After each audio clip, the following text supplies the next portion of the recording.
Foto ini adalah foto terakhir yang diambil oleh pasangan ini ketika mereka ingin mendokumentasikan kehidupan dari beruang Grizzly.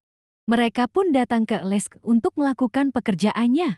Mereka membuat tenda untuk beristirahat di area sekitar tempat beruang Grizzly berada. Namun, takdir berkata lain. Mereka justru jati santapan dari beberapa beruang Grizzly. Bahkan kabarnya, terdapat rekaman suara jeritan mereka yang mengerikan ketika kejadian tersebut. Mereka pun mendapatkan julukan Grizzly Man. 2. Ini adalah foto kepulan asap Gunung Saint Helens saat erupsi, yang diambil oleh fotografer Robert Landsberg sesaat sebelum dia meninggal dunia karena awan panas tersebut. Dalam kondisi darurat, ia pun melindungi film dengan tubuhnya.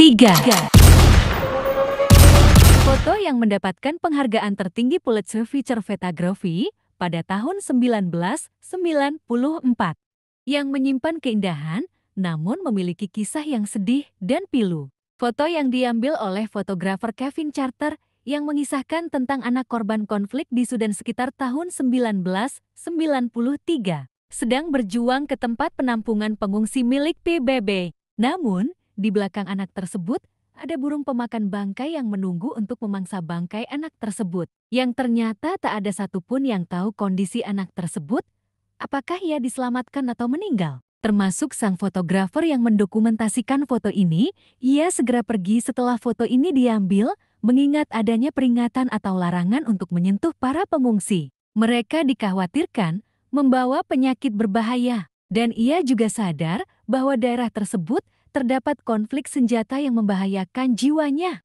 Pada tanggal 2 April tahun 1994, Kevin Charter mendapatkan penghargaan tinggi Pulitzer Feature Photography untuk karyanya. Setelah mendapat penghargaan, ia banyak mendapatkan kecaman karena dia tidak berusaha membantu anak ini. Kalau menurut aku keputusan Kevin Charter tidak sepenuhnya salah. Ada banyak pertimbangan yang ia pikirkan di saat itu. Bisa jadi saat itu dia berjanji pada seseorang untuk pulang dengan selamat. Seminggu setelah dia mendapatkan penghargaan Pulitzer Feature Photography, Kevin Charter mengakhiri hidupnya karena rasa bersalah yang teramat dalam. Dengan meninggalkan surat, Kevin Charter juga mengatakan bahwa aku benar-benar minta maaf. Rasa sakit hidup mengalahkan kegembiraan, sampai-sampai kegembiraan itu tidak ada. Beberapa sumber melaporkan bahwa anak itu sebenarnya laki-laki dan bukan perempuan. Bocah itu, Kung Nyong akhirnya menerima bantuan dan dibawa ke stasiun bantuan pangan PBB. Sayangnya, ayahnya mengungkapkan bahwa Kung meninggal karena demam 4 tahun kemudian pada tahun 2017. 4. Foto ini sekilas seperti anak kecil yang sedang digendong kakaknya.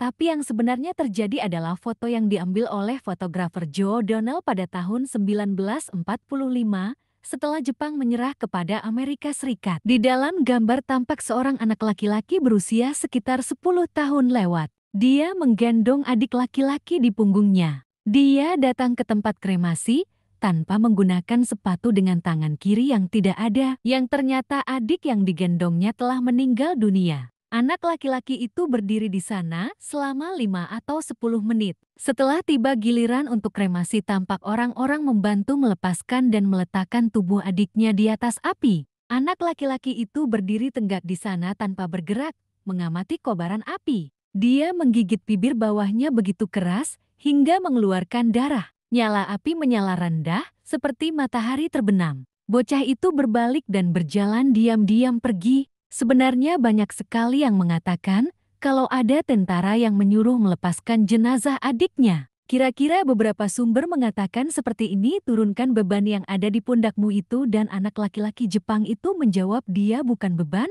tapi dia adikku. Yang aku ingat seperti itu. Kalian boleh cek banyak konten-konten di TikTok dan diet yang mengatakan seperti itu. Dan aku udah baca dari berbagai artikel. Kalau tidak ada yang mengatakan untuk melepas jenazah adiknya dan benar-benar tidak ada bukti konklusif dari percakapan seperti itu antara tentara dan anak laki-laki tentang membuang mayat saudaranya. Oleh karena itu, klaim yang dibuat dalam postingan tersebut adalah bohong. Oke, itu dia foto-foto ikonik yang paling terkenal di dunia yang mempunyai kisah tragis di balik foto yang keren. Sekali lagi aku ingatkan untuk bantu subscribe dan like kanal Mrs. Jahat ya, biar aku makin semangat buat video-video menarik lainnya. Terima kasih yang sudah subscribe.